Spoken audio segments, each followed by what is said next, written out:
and welcome to another episode of Frame and Reference. I'm your host, Kenny McMillan, and you're listening to episode 101 with Luke Bryant, DP of The Last Kingdom, Seven Kings Must Die. Enjoy.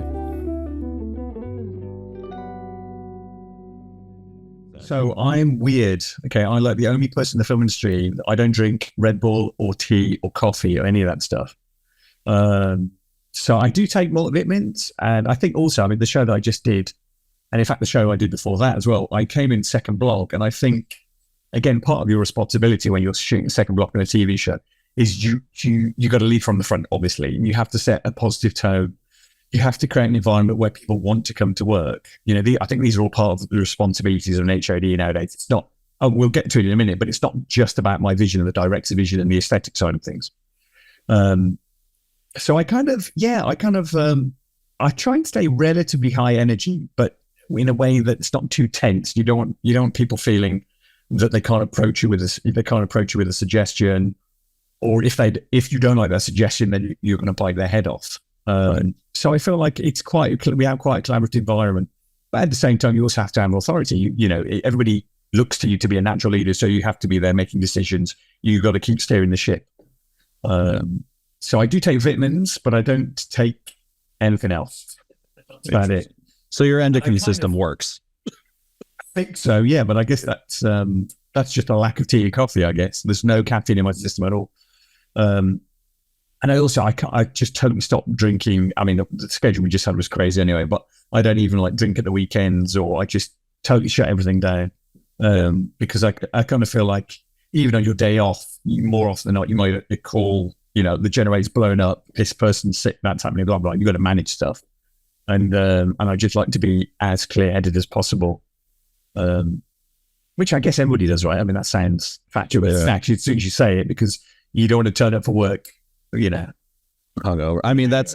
That's definitely my, I enjoy a drink. And that's the one that I've always wondered, how are all these people so thin? And it's all they can do is drink water and not enjoy themselves for months at a time. I'm on a slightly incredibly joyless, actually, and I think you're right. Yeah. But that actually brings up a separate question, which was, I've asked this of a few television DPs, but managing, what is your relationship working with the other team that's shooting a television show? How are you collaborating on that shared vision? What kind of things are you having to do? What are you having not to do that maybe you would do on a feature film? It's interesting. Yeah. So, the majority of what I've done is features. And honestly, what I like about features is the buck stops with you and the director. That's, creatively, you make all the decisions.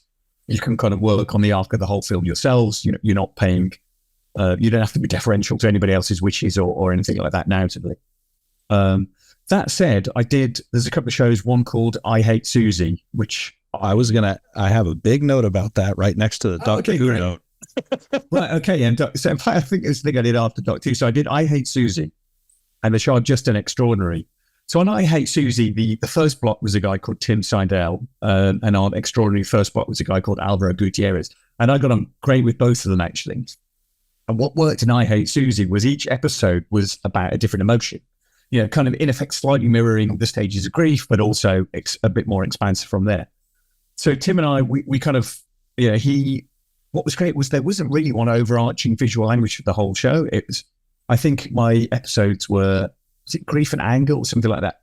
But the angry episode, it sounds, when you try and verbalize something visual, it kind of sounds facile quite quickly, but we try and bring many of the tropes of what you might associate with the emotional anger. So there was a lot of red. It was very handheld. The camera was aggressively close to Billy all the way through. And so Tim and I, rather than him kind of saying, can you follow this style? It was well, my episodes are these emotions, your episodes are these emotions. How do we think that works best? So it was actually a great relationship. And Tim's work is brilliant anyway. So I didn't feel like I needed to follow his style. I just needed to stay true to the emotion of the episode, which I think is quite rare. I don't think most shows are done like that. And then on the show that I've just done now, the Just Extraordinary, it's a kind of comedy, but it's shot in quite a specific, it's quite a heightened expressionistic world. It's lit. I think it's teetering on the edge of a drama in terms of the way it's lit. And actually the first series had quite a strong look set, and we kind of stayed within within that bracket. But for me, it kind of works. I like the look. I mean, I don't shoot a ton of comedy, but I like the look anyway. So it kind of felt like I didn't need to tweak too much with the LUTs or the lighting or anything like that. I mean, my lighting, possibly there's a bit more contrast across the faces than Alvaro's. I think Alvaro used more kind of soft top lighting, but I think you'll watch episodes 1 to 8 and I think the audience will not even be able to tell the difference. Right. Which is kind of as it should be, right? You don't really want to pop the audience out of their seats too much when you're doing something like that, even if it's an expressionistic world.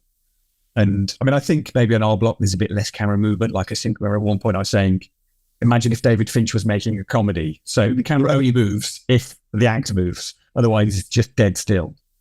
I've definitely done that mental exercise. What if David was shooting this? No, totally. I did a film a couple of years ago called Dead in a Week, which has got Tom Wilkinson in it. And I think it was my favorite of kind of the first low budget films I was in. And I just, every day, me and the gaffer would say, how would Roger Deakins do this if he had 0.5% of the budget he's normally got? Right. And that just kind of, I mean, obviously you tend to find your own style, but I think at that point in my career, it just helped me to have a goal in mind in terms of, I mean, obviously not comparing my work to Roger Deakins. I'm just saying having his work in the back of my mind in terms of, I don't know, like the lighting ratios, the quality of light in the face, those kind of things. So, yeah. For me, it's always been like someone like Deakins or Deakins specifically gives, quote unquote, gives me permission to shoot simply. And because I think that Fincher's work is actually relatively simple lighting wise. I mean, he's had multiple DPs. I've interviewed 2 of them, and they've both been Eric, didn't you? Yeah, that was cool. Eric and Cronenwentz. And not that they said it explicitly, but it did seem like he knows what he wants. He's going to give them what they need to do it so that they can work quickly and get the most takes that they need with the actors. Yeah. Let the actors work all day and let everyone else chill. I feel like David Fincher is in that bracket with Stanley Kubrick of directors that would have been phenomenal cinematographers. Yeah. So I feel like they probably come so prepared with such specificity in terms of what they want. Like I watched last year, I watched the first 3 Alien films, and actually I know Alien 3 is maybe not quite as successful as the first. I don't care. I love Alien 3, but the coverage in it and what David Fincher's doing with the camera, and just watch it from in terms of the way that drama is blocked in that the low angle, seeing all the tops of the sets. I was like, wow, there's a hell of a lot going on here that I haven't really tweaked about. Yeah. So yeah, him just watching, and there's a great scene, isn't there? That one, it's the classic one. I'm sure I've seen it covered somewhere in 7. Where you're in Lee Ermey's, he's the police officer, you're in his office, got Brad Pitt, Morgan Freeman, and the coverage in that, coverage is a dirty word really, but it just never feels like coverage. Every time you cut, the shot that comes next advances the storytelling and tells you something different about the relationships between the characters. And that's film. I mean, that's the difference between film and TV, right?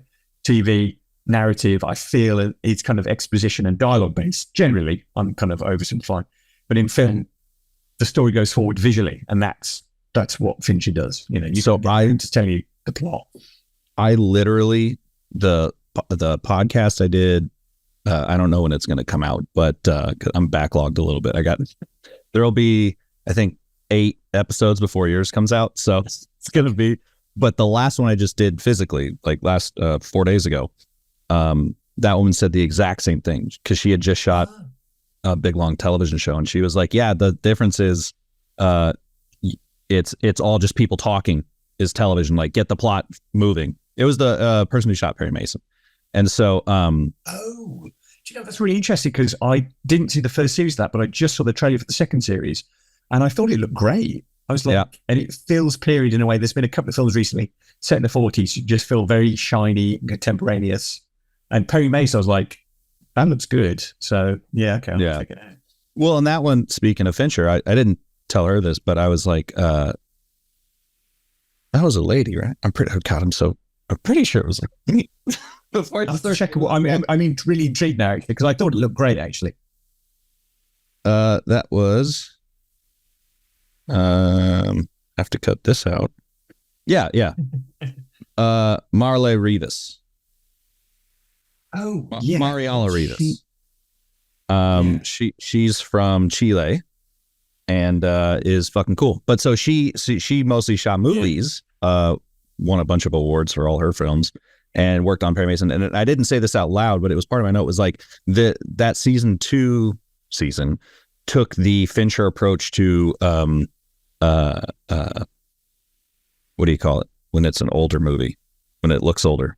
Why am I blanking on the word? What period? Period piece, yeah. Where it's, like with Mindhunter, it's a period piece, but it still looks modern, but like all the set design and the costuming does all the heavy lifting.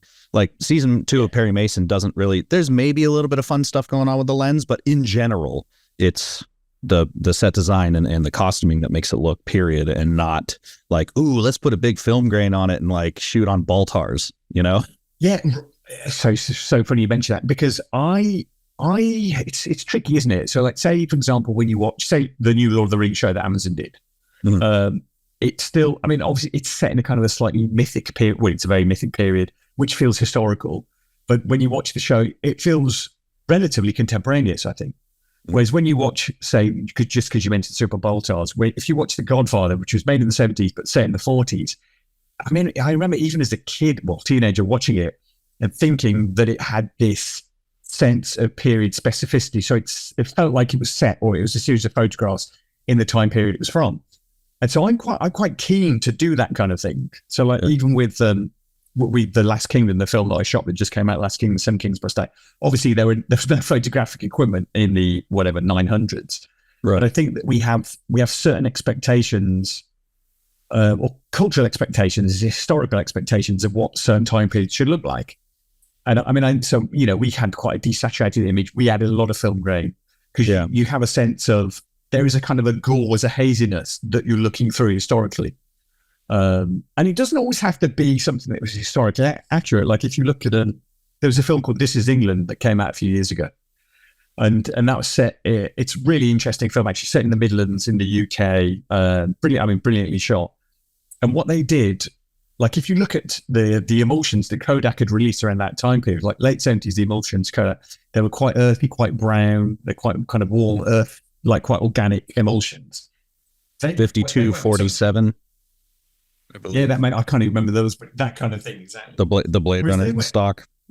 Oh, is that what it was? Exactly. I looked up a lot of film stocks in my life for no reason, because I'm a fucking dork. I was going to say that's the nerdiest thing I've heard all week, actually. and I'm such a nerd that I've just had a Jordan Cronenberg season.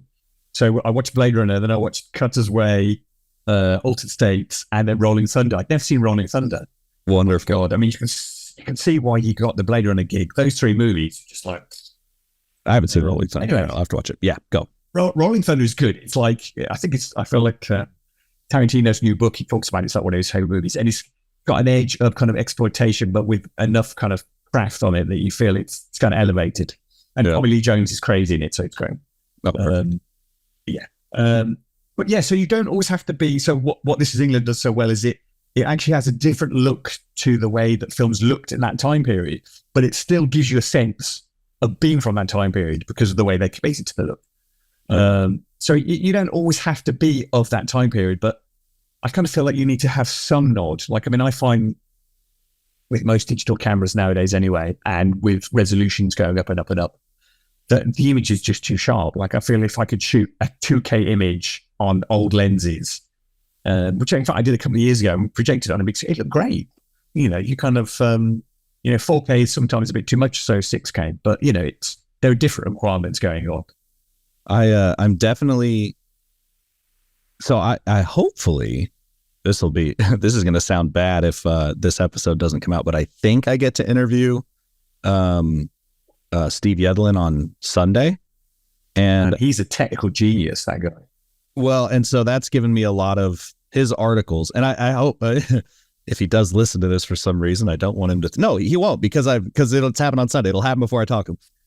But I'm hoping not to. Yeah, I'm hoping not to hit him with too many technical questions, because I can tell every interview I've heard him do, he gets fucking bored of it, which I would too. If you're George Lucas and everyone wants to talk about Star Wars, he's the George Lucas of camera knowledge. But that's a weird analogy. Anyway, I think that resolution, due to his articles, doesn't actually matter as much. But what you're saying about the lensing absolutely does.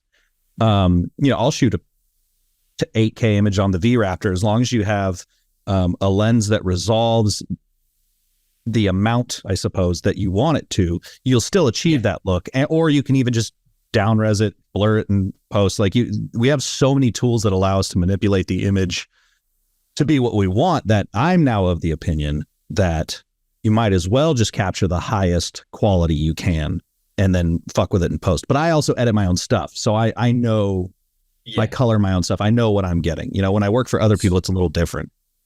It's interesting, isn't it? So the door definitely swings both ways with that. So like, I think Steve's stuff is really, really interesting. And a lot of his papers, I mean, his thoughts actually are kind of incorporated into grades that I've done to make it more filmic. Yes. And I'm pretty sure he said that The Last Jedi was 50% digital, 50% film. And I defy anyone to tell you which bit's which. I mean, he's matched flawlessly. I actually know. You can. No, I can't. But I know. So which bit?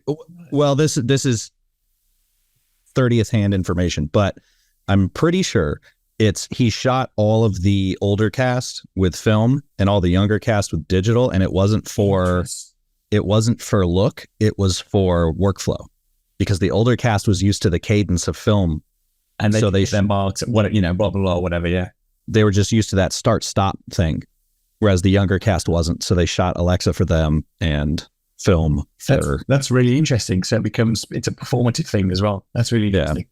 I guess actually, funny enough, just to go back to what you were saying about shooting it clean, I did a TV show in the UAE, like 8-part drama for a company called NBC. They're quite a big streamer out in the Middle East. And it was great. They gave us carte blanche, actually, to do whatever we want. But we shot Alexa Mini with master primes. And then when we came to the grade, we had a colorist, Canadian woman, actually, that lives in London now, called Jodie Davison. She was absolutely just an incredible colorist. She did that show, It's Sin. She did Souvenir Part 1 and Part 2. So she's done like some really amazing stuff. And then what we did, we kind of, apart from all borrowing bits from Steve Yedlin's thoughts in terms of the image, we defocused the frame in the corners to give it a slight feel of anamorphic. So, and I watched Papillon. Yeah, exactly. So I watched Papillon. There's a shot early on in the first 5 minutes of Papillon where you can just see all of the defocusing of this anamorphic lens. So I was like, can we just build that? And then we did. We didn't do it as aggressive with that, but we put it on every single frame of the whole 8-hour TV show. And it worked a treat. I mean, I'm not sure anybody you've actually noticed. Maybe it was too soft, but I'll do that. So definitely, yeah. I was gonna say I'll do that, and I also do the center bulge. I'll chuck even if I'm not doing. Oh, wow, yeah. I've matched that center bulge. Mumps, that they call anamorphic mumps. Yeah, but sometimes it looks better. Like I've done it on corporate stuff too, where I'm like, I don't know why, but this looks better. Like it makes it a little. It gives you that kind of when used correctly, it'll give you that kind of Cook 3D looking thing. You know what I'm talking about? Yeah. When I was preparing to do The Last Kingdom, so all the previous 5 series of The Last Kingdom had all been shot spherical. Right. And I think on Alexa Mini, I think with Ultra Primes, and I think at 2K. And it actually really suited the show because you could fit, I think that's one of the reasons they went Alexa Mini with Cooks on The Last of Us, because there's kind of, feel the lightness of the camera. There's an immediacy to it. It's more reactive. It feels like it's more there with the actors. But when it came time to doing the film of The Last Kingdom, we basically decided that because it's a 2-hour feature, we kind of wanted a slightly more epic canvas, slightly bigger canvas to be working. So we ended up going large format anamorphic. Mm-hmm. And as I was kind of researching all this, I basically had to do a pitch document to the production company, Carnival, just to kind of, I mean, they were really supportive. I got to say, they were brilliant. But obviously they need a bit of convincing because it's changing what you've been doing for the last, 6, 7, 8 years. Right. And what I hadn't realized was quite interesting is that basically when you shoot anamorphic, the point at which the light beams converge through the lens, so in a normal spherical lens, it's a single node. So light beams converge at a single point because the width and the height, it's a single, you've got a single node. Whereas with anamorphic lenses, because you've got a horizontal field of view that's different to a vertical field of view, you've got dual nodes. So the light beams converge at 2 different points. Mm-hmm. And I think that's one of the reasons that anamorphic just feels so 3-dimensional. It just, for me, if you see a close-up in anamorphic, you almost don't need a battle light. The actors have just stepped away from the background immediately. And plus, I kind of, you grow up watching Raiders of the Lost Ark and Close Encounters of the Third Kind, all these kind of movies, and you just associate Anamorphic with Hollywood and that kind of immediate production value. And it's not something, I mean, you and I can sit and waffle about it all day, but it's not something an audience can necessarily verbalize, but they get it. An audience will see it and go, oh, that feels like a movie. Yeah. So, well, it's that's that dual node thing, the three-dimensionality of it, kind of, yeah. I never put those two things. I mean, obviously the height and width thing, but I didn't even think about that. It was the light hitting a diffuse spot on the sensor. That's very interesting. But also to your point about audiences not being able to articulate anything, I've long since given up on trying to explain to people how, like, why we should do something. And I've stolen a quote from John Mayer, who was he was on some podcast, and he was like, if you do a mock-up for one of my albums and you use a free font, I'm firing you. And the guy was like, what? And he goes, I can tell. He goes, you can't, your brain can't figure out that it's a free font, but your heart does.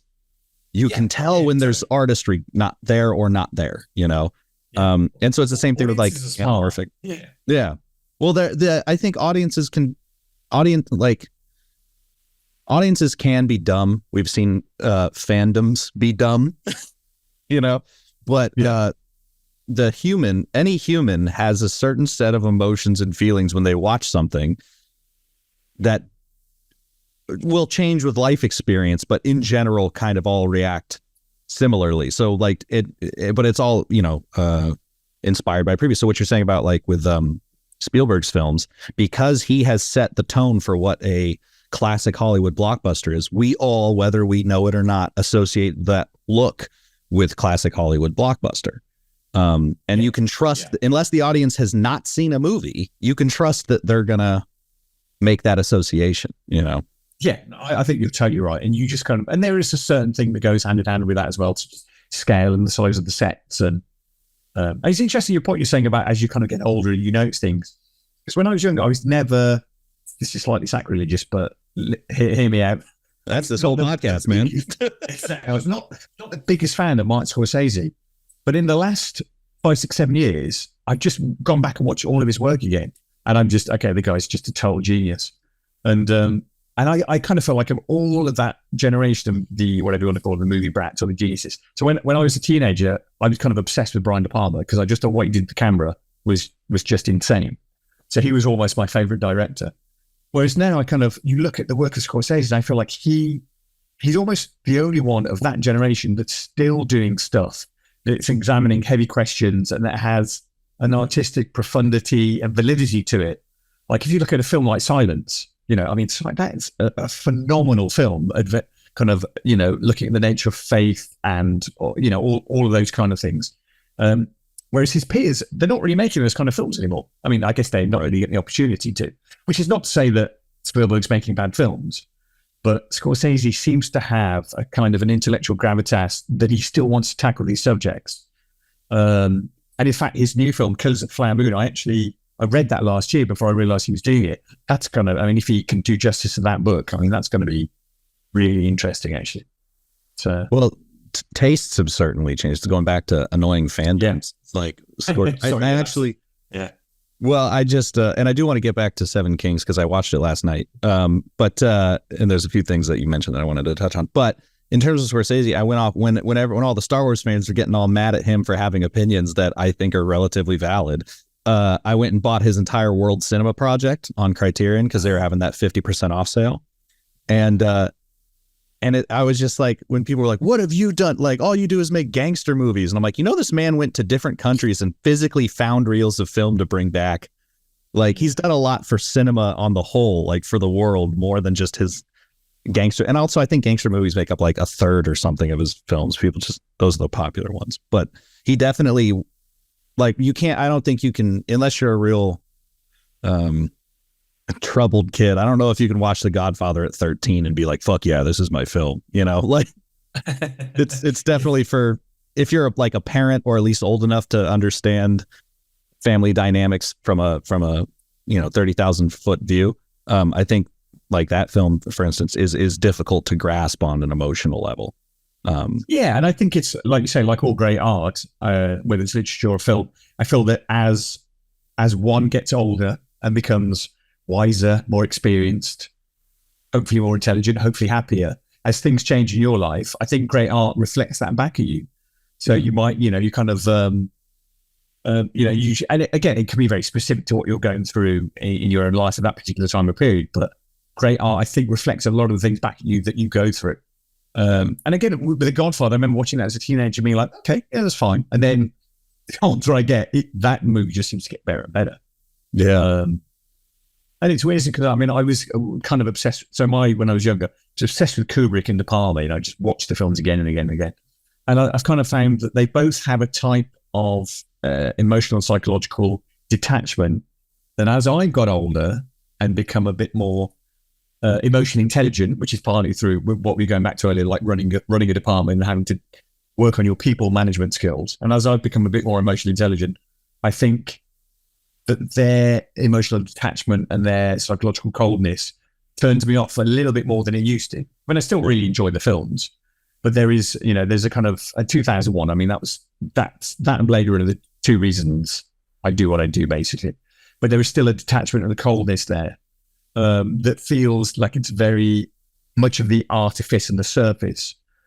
Where I think Scorsese lets you into people and into characters and the complexity of the human psychological makeup in a way that they don't quite. But I mean, I can feel like the hate mail already starting. Yeah. I love Kubrick, guys. I love De Palma. I'm sorry. Luckily, what I've learned about this podcast is it's almost exclusively the guests who have been on it and like hyper DP nerds and no one else. So there's been no hate mail. No, nothing. I haven't even received like a tweet about someone who I keep asking my distributor. I'm like, does anyone listen to this? They're like, yeah, you get like, I don't know, like 500 an episode. And then there's another like 3 on YouTube. And I'm like, all right, I guess they exist. I don't, that's good. They're somewhere.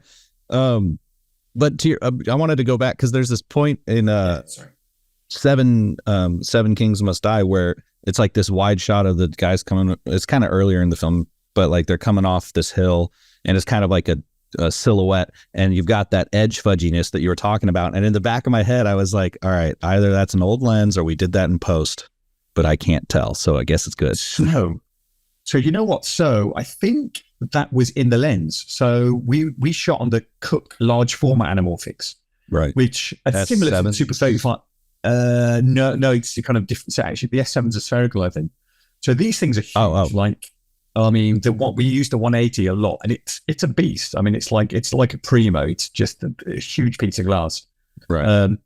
But what's really interesting is they built in a lot of that aberration into the lenses themselves. So they resolve, like they probably resolve 200 line pairs per millimeter or whatever it is in the center of the lens. But around the sides, they totally fall apart. And they're similar to the Super 35 anamorphic set that Cooke have. A couple of years ago, I was shooting a film out in Budapest, a film called The Reckoning, which is directed by Neil Marshall. And Kerry Duffy, who's he's a Cooke, he was a Cooke at the time. And he happened to stop by the studio set. And he was telling me there were 2 lenses in that set that called the Pringle lenses, because if you imagine a Pringle and the way a Pringle is shaped, then you orient that up. That's how they built the focus into the lens. So wow. So this would be out of focus, that's in focus. This would be out of focus, that's in like that. So the focal image, or the image plane, I'm not quite sure what the proper term is shaped like a Pringle. And you can really, I mean, there were 2 lenses. It was like the 75, the 100, or 75, the 135 in the Super 35 anamorphic set. Looked crazy. I mean, we actually had, I've got a rom-com coming out later this year. There's one shot in it where in the grave, the producers were like, sharpen that up. And I was like, sorry, that's the lens. That's not going to get any sharper. So again, apply sharpening. It's not going to look good. Yeah. But yeah, they called them the Pringle lens. So I guess, even though these are the large format Cookes, it was the same idea. They built a lot of that edge of distortion in. And I mean, I like it. I mean, it's kind of what we needed, Well, and to your earlier points about needing to have it look somewhat period to kind of fit some form of older aesthetic, I had a note here about how I think you had just the right amount of diff on the lens, or even if it wasn't diffusion, like just enough. It wasn't like that full white net that they used to use back in the day. You know, it was tasteful amount of diffusion. So we kind of, again, so when I build, I guess, the narrative, or sorry, the aesthetic arc of the film, it obviously has to match the narrative. But so you look at changing the way that you light certain scenes and the way that you diffuse certain scenes, so that you've got this arc that applies the whole way through. So what we did was, there's varying degrees of diffusion, and we were using, I think it was the Tiffin Black Saturns or the Black Pearlescents, and I think it would have been 1/8 or 1/4, so not a particularly heavy. But we would kind of build that up for certain scenes, and then basically by the time we got to the end of the film, where we talked about we wanted a kind of a slightly snappier, sharper image, so that final battle sequence, all of the diffusion has come out of the lens. And we went from being kind of anamorphic, like edge to edge for the drama scenes, where we try and fill as much of the frame as possible, to doing that kind of George Miller Mad Max trick. So during the battle sequence, it's just like crosshairs. I just like center up everything, so the audience don't have to look around the frame. They're just looking right in the middle of the lens. So we went from a diffused image where we used the width of the frame to a slightly non-diffused, sharper image where everything was center focused. And then we also used a trick, shot with 144-degree shutter. Sure. Which actually, which is kind of interesting. So you don't notice that it's shutter. And that was a trick I picked up from Shane Hulbert on Terminator Salvation. Oh, sure. Which I think that movie actually, I know it didn't get a lot of love, but the film looks great. Very strong look. And he shot the whole thing with 144-degree shutter, so it doesn't feel like Saving Private Ryan, but everything just hangs in the air a little bit more. Everything feels a bit sharper than you'd normally expect it to. So that was just something that we kind of built in to the visual arc of the film. So hopefully they have a bit more bite, those images for the final battle sequence. No, it looks great. And actually that I did want to talk a bit about the lighting, because especially now that you said you've done rom-coms, you know, people would think, oh, drama, a lot of lighting, colloquially, obviously, we know that. But comedy, not as much. You know, you shoot it natural or whatever, which I think you've probably found that it's the opposite. You can use less lights in drama and way more lights in comedy. You are totally right. There's something. So the film that I've just done for Disney is the show, not film, is a comedy, and the comedy that I've got coming out in September is a feature called. It was going to be called Statistical Probability of Love at First Sight, and they changed the term to Love at First Sight. So we'll see. Okay. It's a film for Netflix. But actually, the thing about shooting comedy is you need more fill light. So, you know, for drama, when I was shooting, you know, I shot some stuff where we'll have ned the ceiling, we'll have covered everything that's outside of the frame is covered in black material. The only light is at the window, and there's nothing else. So, I mean, you've literally got one light, maybe an 18K coming through the window, something like that, that's doing the whole scene. So everybody's just got a rim light and put the camera backlit towards the window.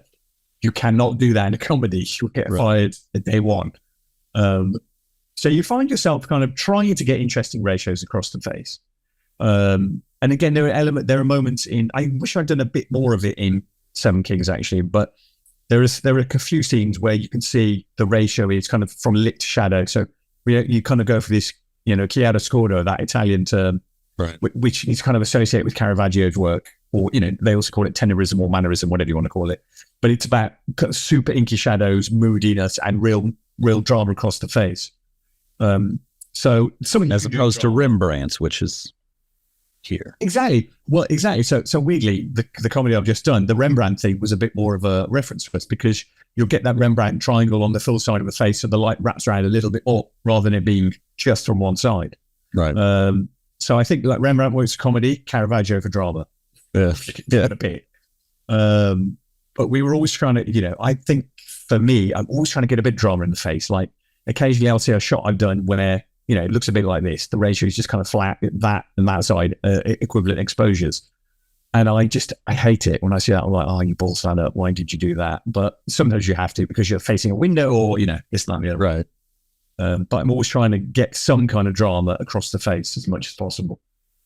Well, I wanted to commend you on your work on the Seven Kings Must Die film, because it looks great, but it brought up an interesting question that I think people who are learning, or I mean, I'm obviously going to learn from this answer too, but because it's in the early 1900s or late 1800s or whatever it is, you've got the two, you're literally back to basics. You got candlelight, you got fire, and you got the sun. Yeah. And that's it. We can't pretend that anything's anything else. And there's a lot of fucking candles and torches in this movie. But They really are, yeah. But I wanted to know like how much, like earlier in the film, there's like a scene where everyone's at like a tavern and then the lady comes in and is like, this motherfucker's dead. And I'm wondering, was that just all? They should put that on IMDb. I like that. Yeah. One down. But I kind of wanted, using that as an example and anything else you want to bring up, like you got a shit ton of candles in there. Did you just light a shit ton of candles and then maybe like a space light and then throw in neg? Because that's what I would have done. But I don't know, what you were dealing with on that day, if that was a set, what the deal was. It was a really similar process to that, actually. So there was a softbox that they'd always had in the ceiling of that set. That was the main Bevanberg main hall, I think. So there was a small softbox in that set, which we had on like probably 5 or 10%, like nothing really. And then it's, I think with the art department as well, we'd asked to, everything gets painted down a little darker than it would normally be. So it's a tone or two darker anyway. And then we basically, I think, what do we do? Yeah, tons of candles and then a couple of small sauces just off camera to bring some shape in. So we didn't add a huge amount. I mean, trying to think, the lens is, what speed was it? 2.3, so 2 1/3. So not the fastest, not like a Master Prime or 1.3 or whatever. But I think you also, in terms of our approach, you wanted to get the sense that the light and the heat was coming from those sources. So it had to feel more saucy than that. Which is tricky because, one of the things that was quite tricky for us was you also have an HDR delivery. Now, obviously, HDR, where your brightest white is. So in SDR, it's like 100 nits or whatever. In HDR, it could be 1,000, 1,500. And this is entirely subjective. In fact, I was just listening to a podcast a couple of weeks ago. The guy that shot Yellow Jackets Series 1, he really loves to push. I thought he did great work, actually, but what was his name? Kim. Anyway, really interesting guy, lovely podcast. And he really likes to push all the whites up. So when you're out in a snowstorm, the white's like 1,000 nits. So you're going to get blinded just looking at your TV right. set. Whereas for me, I hate that. Again, it's entirely subjective, but I can't really deal with that HDR look.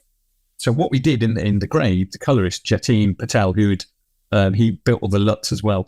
We basically set all the candlelight as near to 100 nits as we could get away with. Sometimes it was up at 200. But so the HDR grade is very similar to the SDR. Yeah.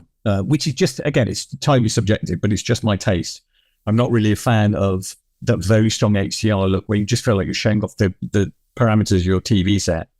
But I feel like too, HDR shadows exist too. Like I know everyone wants to talk about the top nits, but you have bottom nits as well, Yeah, you totally do. You totally do.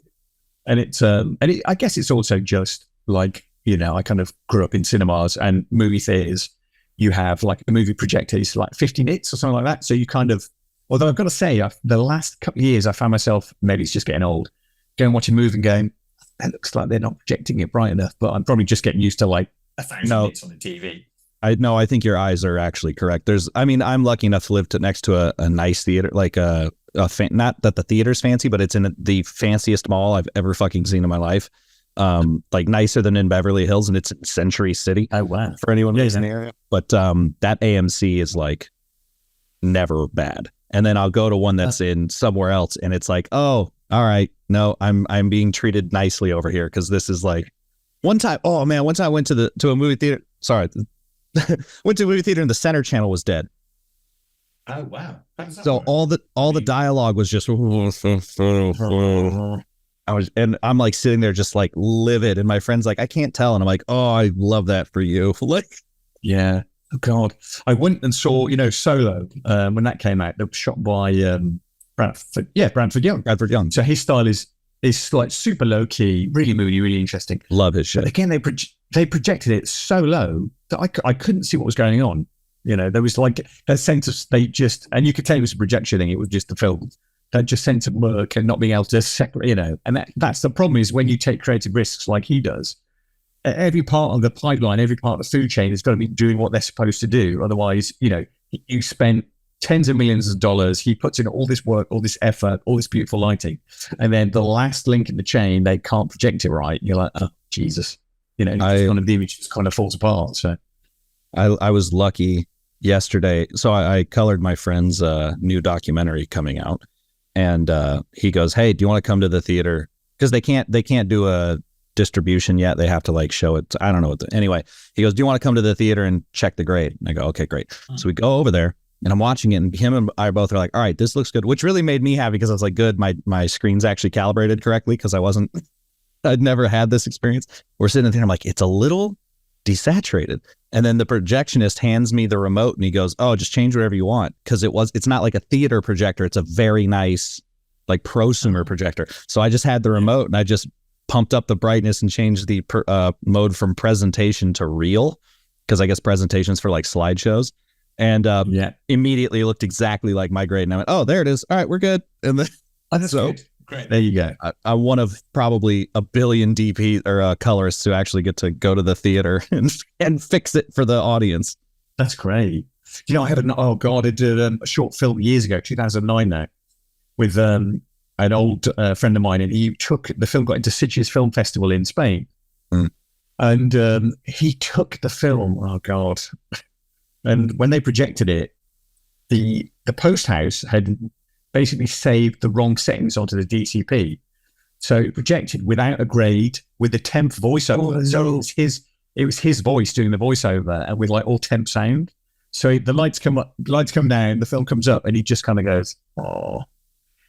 It's just like, did they show it? You know, they just went, because they thought it was a minute short film. So they went through with it. And I was just like, oh man. And I guess he didn't have a touch because it was a DCP or whatever. And they basically copied over the wrong folder.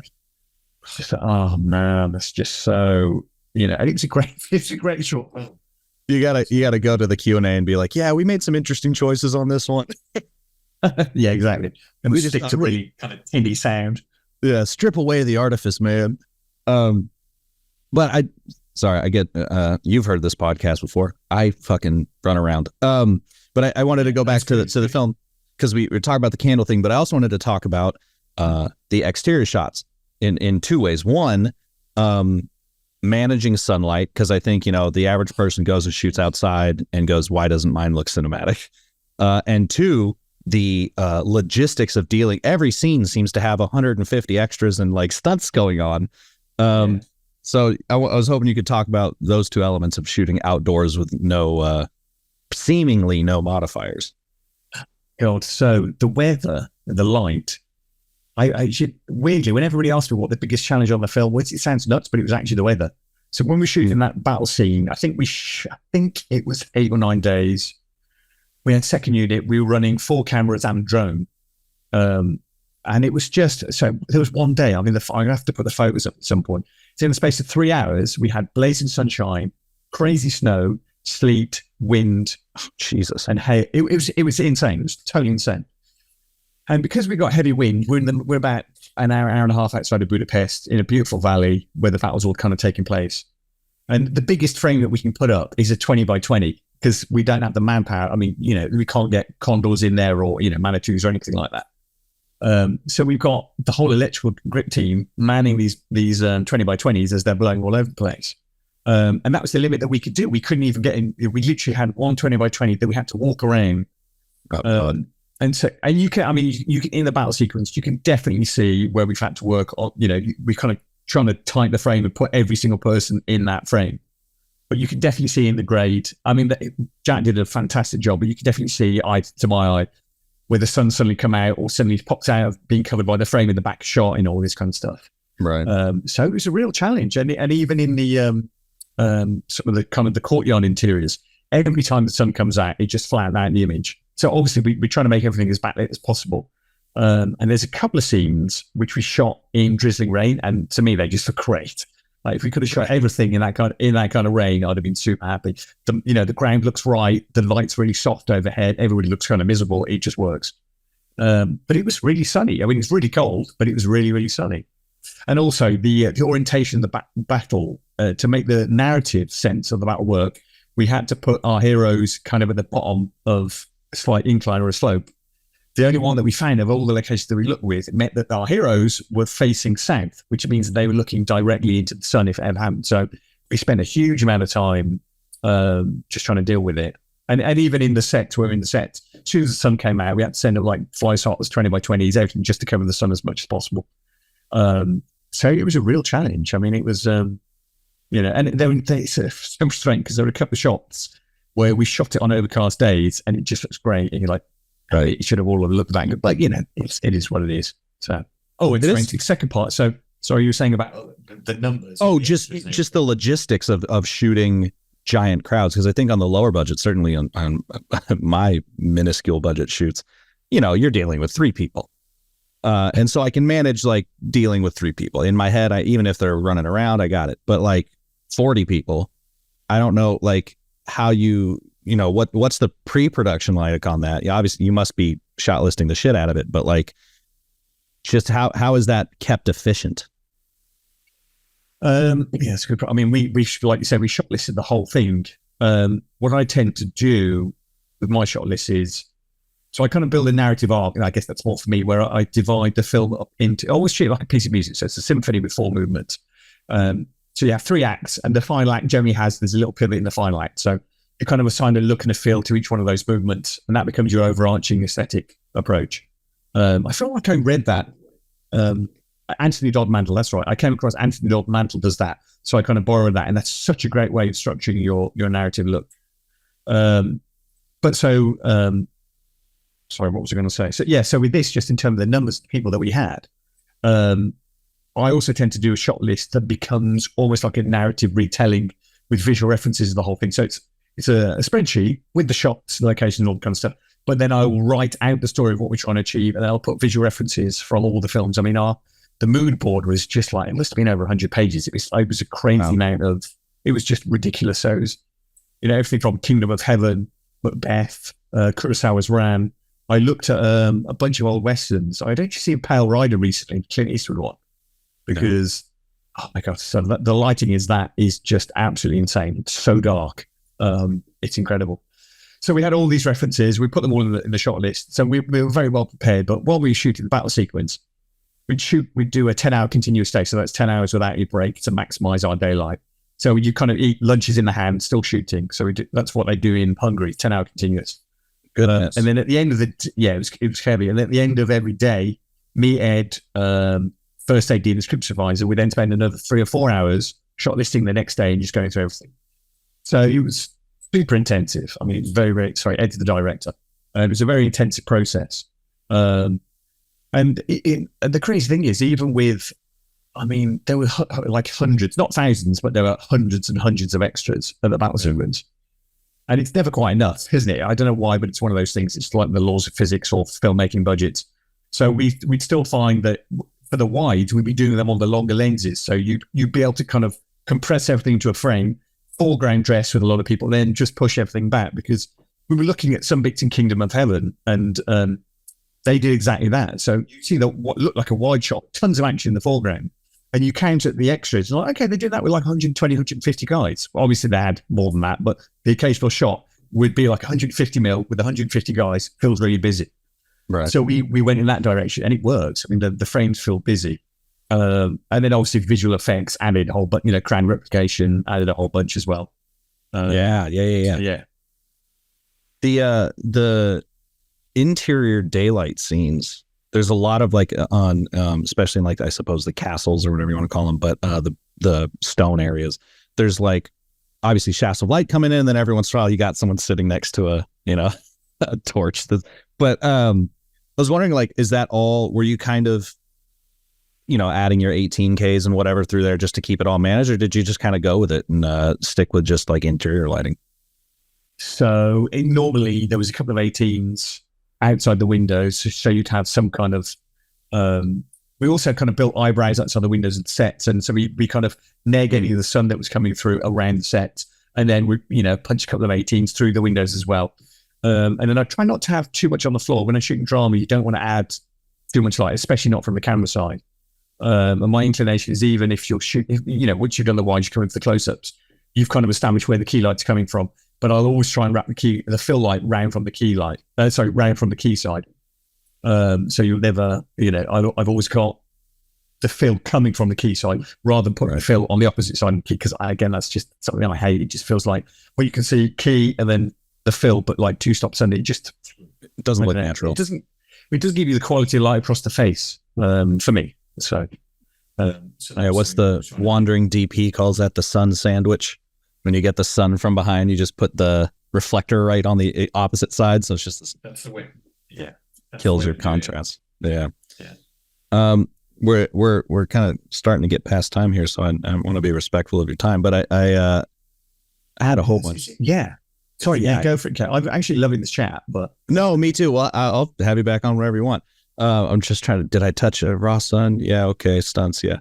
I did want to.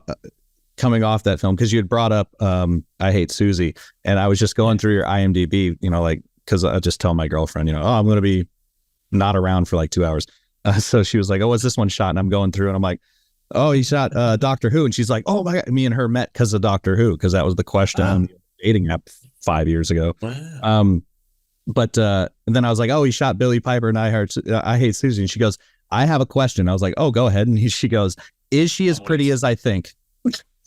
But it was great, actually. I mean, yeah, no, it was, and it was because it was a really interesting process, because the script.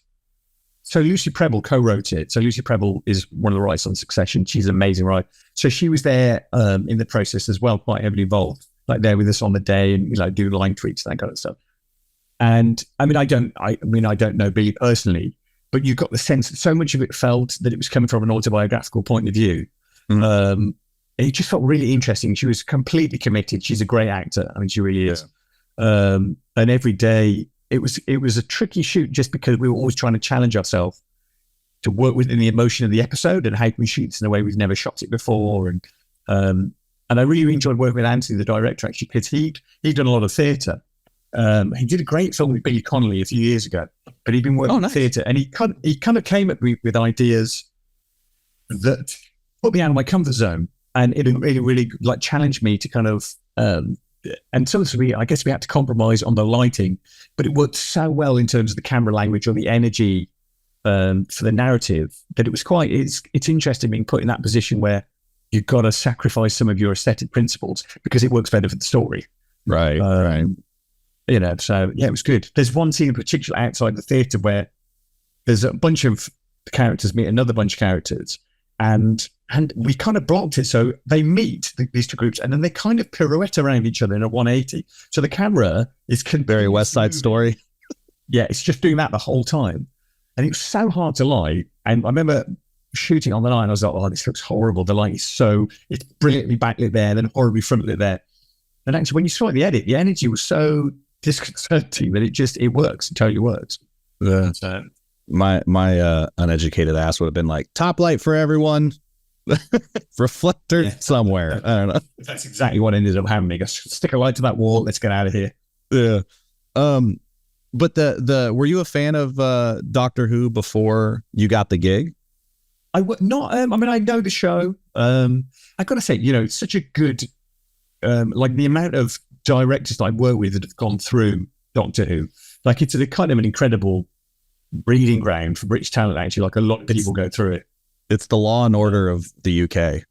Everyone's, if you live in New York, you've been on Law and Order or worked on Law and Order, Yeah, exactly. It's that kind of thing. The cast and crew again were great. I mean, it really felt, so it shoots in South Wales, and it was kind of nice getting out of London and working with the crew in South Wales. And it just felt like a big family. I mean, like everybody was incredibly welcoming. It was tricky because, kind of having to turn things around quite quickly. But I really enjoyed it, and Jodie was fantastic. She was great. I thought her daughter worked with some of the team. She was great. I mean, I thought she actually smashed it out of the park. And it was quite an enjoyable experience, actually. And I guess, there's quite a lot of visual effects, so you're trying to balance. And it was interesting, actually, because when I started prepping it, you suddenly get a sense of, oh, shit, this show has a huge fan base. And it was the first time I felt a little bit like, oh, I'm slightly the custodian of this show. Don't fuck it up, because there is a big dedicated fan base, and you want to make sure you do the show and the fan base justice. And it was good. I've not watched the new series actually, but I'm really intrigued to see how they go with it. So, yeah, I mean, visually, just if that fan base is willing to put up with the David Tennant / Eccleston Billy Piper era of Doctor Who. I think, you know, you get a little leeway with how nice those shows look now. Yeah. So I feel like that would have been shot on something like the F900 HD cam, whatever it was back in the day, something like that. Whereas now, well, when I shot, we shot, what did we shoot? We shot Anamorphic, but in a 2:1 aspect ratio. So there's a little bit less black above and below. Did we shoot Alexa? We shoot Venice. I don't remember. But so, you know, it's good kit. Yeah. Well, I actually interviewed someone who shot an episode of that earlier Doctor Who, and I think they said it was like HD cam. But then I also got to interview the costume designer. Her name's Lucinda Wright. She also did The Witcher. And cool. I was asking her about that, and she was like, yeah, the outfits, obviously their budget was dog shit, but like the budgets, the outfits were a little out there, you know, because it was the early 2000s too. So although early 2000s fashion is starting to come back for whatever reason, but it definitely is. Yeah. Well, and also I guess the style, like if you look, I was watching Black Hawk Down the other day, and man, that's a crazy look for a film, but they could have it so strong that you believe it. But the turn of the century when Bleach Bypass, you know, you would see films would do incredibly strong looks. And then you have this first generation of digital cameras where people are trying to emulate that film look, and you cannot do it on an HD cam, which, you know, the highlights should blow all over the place. The colors, the chroma subsampling is horrible. Yeah. So, you know, you can do Seven or Fight Club or Black Hawk Down where the highlights blow out, it looks great on film. Try to do that on HD cam, it's not going to work at all. I remember definitely trying to do that in college with my XL2, and then followed up by my AF100. I still have it. I remember the XL2. That was a really handy look. Did they shoot like 28 days 28 days later was on the XL1S. And they actually, because I seem to be the film historian on the XL2, the XL2's few modifications from the XL1S were because of Danny Boyle. So I think one of them was getting a 24p mode. And then the other one was, because it already shot, that sensor was already natively 16:9. So if you shot 4:3, you were actually cropping the sensor and getting, you know, but that was a 720 by 480 image already, or not even 720, what, a 480 by 320 or, you know, whatever. So by shooting, when I was in college, that was a very cool camera to have because we got to shoot in real 24 in real widescreen, which, you know, no one else could do that. Don't it? I actually remember I was a film student in New York when that movie came out, and I remember going to watch it. Where do we go? But like a good boisterous New York, like, you know, movie theaters in the UK, they're great, but it's kind of a sedate affair. In New York, everybody was just screaming and like whooping. It was really entertaining, actually. It's very good. Yeah, there's a few movie experiences that I think highlight how good it is to go to the movies. One of them was 28 Days Later for me as well. One of them was 300. Really? I never saw that in cinema. Oh, dude, people were freaking out because it was just such an event, you know. And who shot that? Larry Fong. The whole like, did you see their camera rig for that? How they did all those high ramp punch-ins? So, I didn't, but I worked with a guy that did the same thing on, you know, the Robert Downey Jr. Sherlock films, the guy Richie did. Yeah. Yep.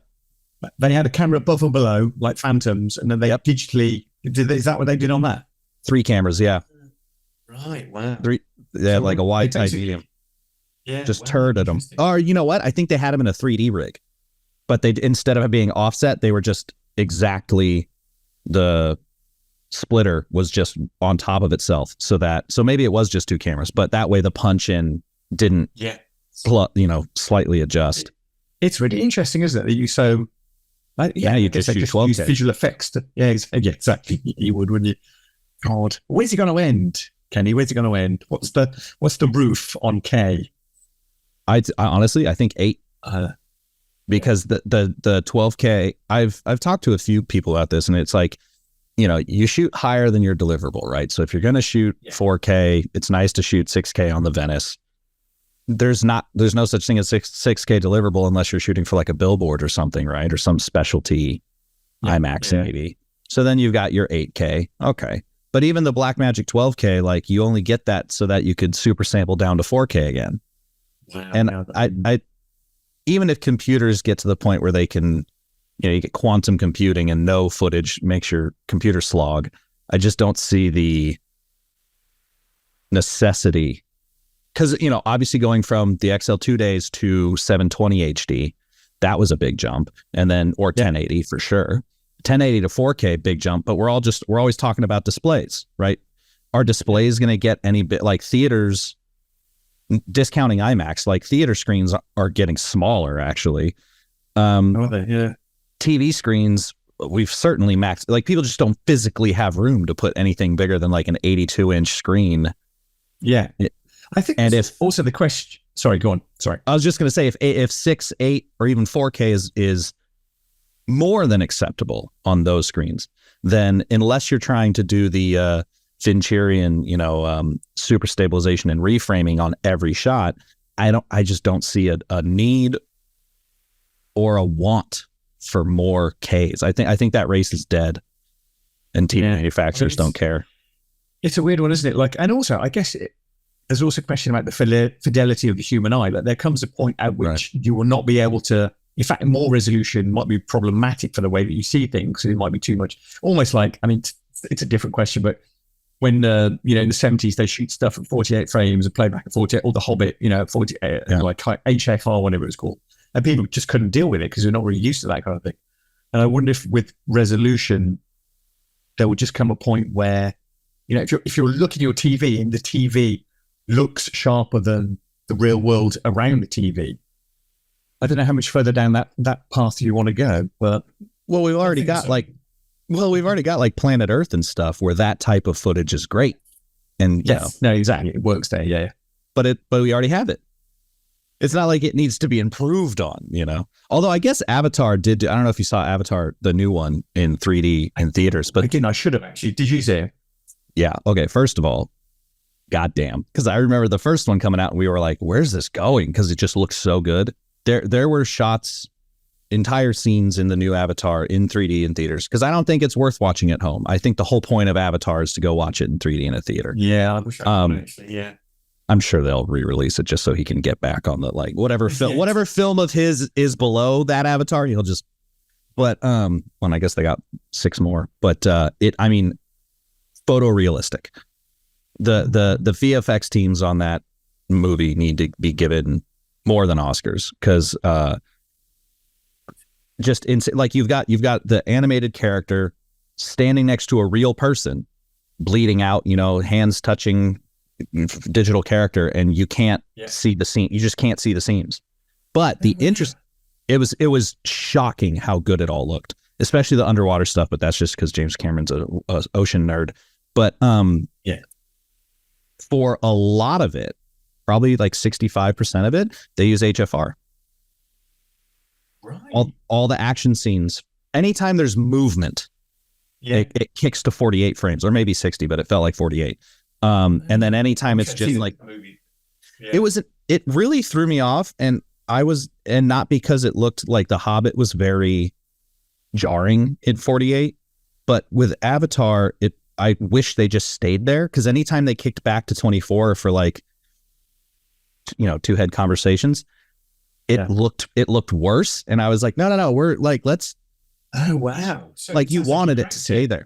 Yeah. I think he nailed it for that specific. I don't think any other film should try this, but for Avatar, I think it worked perfectly. It's the same thing. I mean, especially with you being a filmmaker, if it was going to bother you, if it was going to bother anyone, it would bother you. So the fact that you like it, that's quite positive. Although I remember watching the trailer and just kind of just felt a bit like a video game.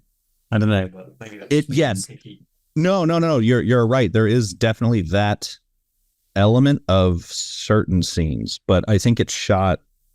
I mean, there's another conversation about fidelity. Like, I'm playing the new Star Wars game, the new Jedi Survivor, and there are some. I'm really impressed by how the cut scenes in these games now are incredibly cinematic. Like, they're shot. You can tell they're shot. They're performance capture. Yeah. So the camera work's all very grounded in cinematography. The acting is obviously performance capture, so they look good and stuff. But there's some elements of that in the Avatar film for sure, a little video gamey, but overall, leaving that experience, I was like, that was fun. But again, I wouldn't buy it on Blu-ray. Like there's, unless it came with some sick special features. Oh, really? Special features, boy. I'd like to learn more. But we've gone over time. I'd love to have you back on talk about literally anything else, or if you just want to come and shoot the shit again.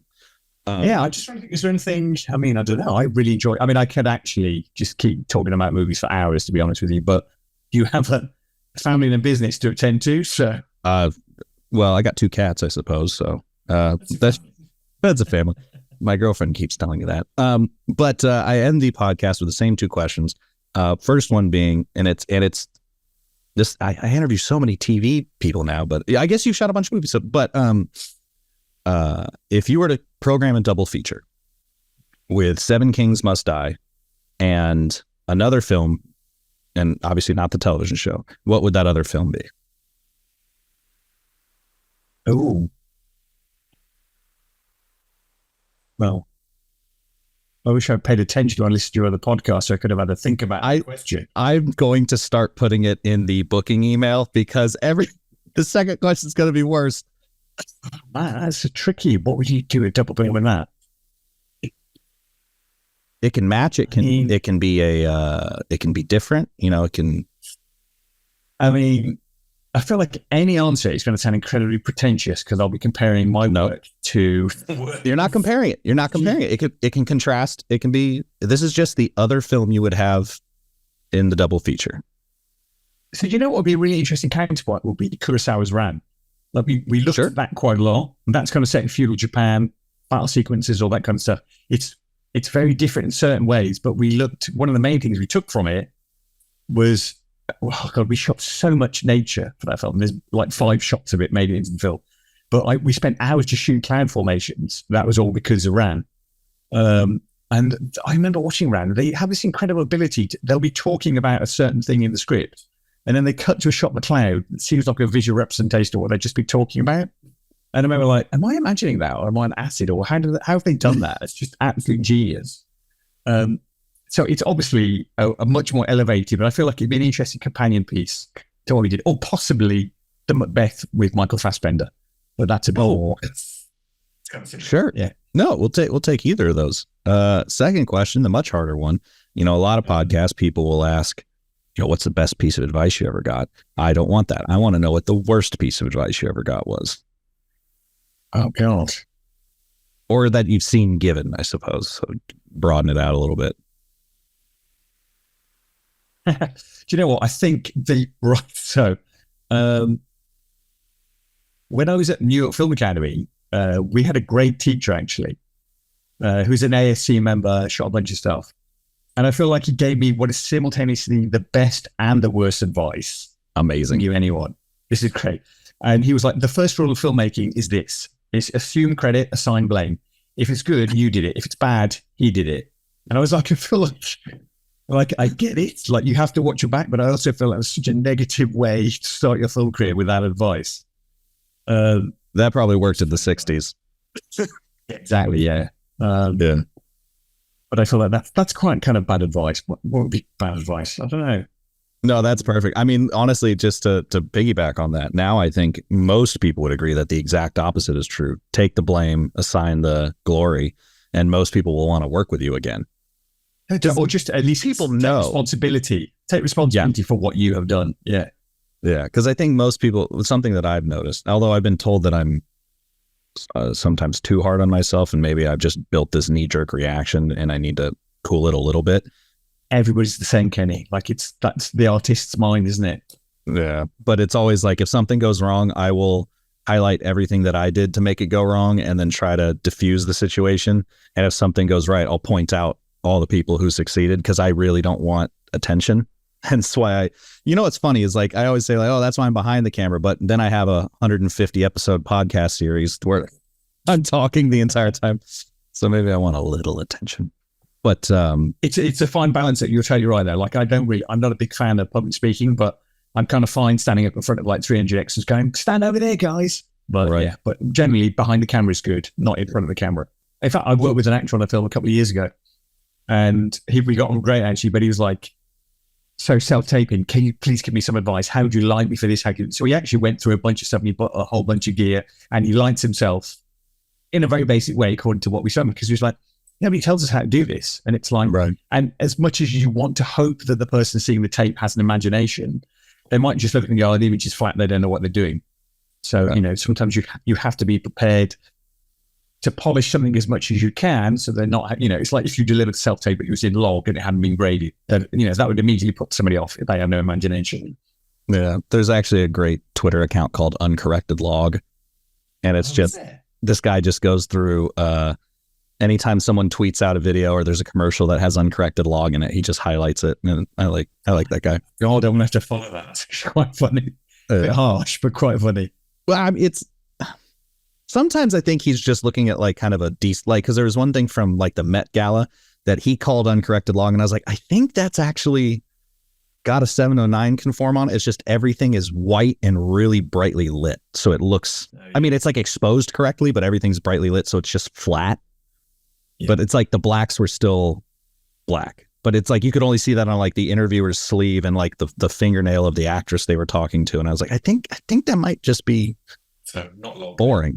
Yeah, maybe not long. But in any case, I'll let you go. But please feel free to. I'll add you on the old internet. But please feel free to come back whenever, and we can keep shooting the shit about literally anything. It was a lot of fun. I would love to, Kenny. Thank you for putting on my waffle. I mean, hopefully you got something to cut.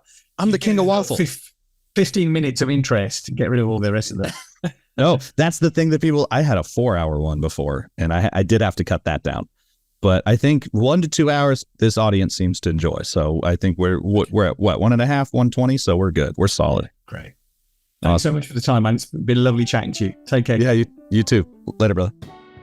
Frame and Reference is an Owlbot production. It's produced and edited by me, Kenny McMillan, and distributed by ProVideo Coalition.